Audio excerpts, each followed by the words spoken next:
Welcome to DelftStack. In today's video, I'll show you how to fix the Bootstrap Packaged Game Error in Valorant using a few simple methods on your Windows PC.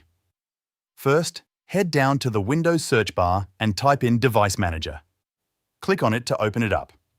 Once Device Manager opens, expand the Display Adapters section. Here, you'll see your graphics card listed. Right-click on your graphics card and then click on Update Driver. After that, select Search automatically for drivers.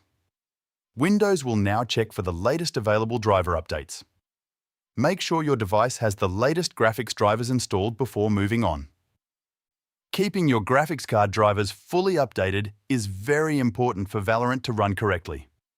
Next, open the Riot Games launcher and go to the Valorant settings. Inside the settings, click on Repair.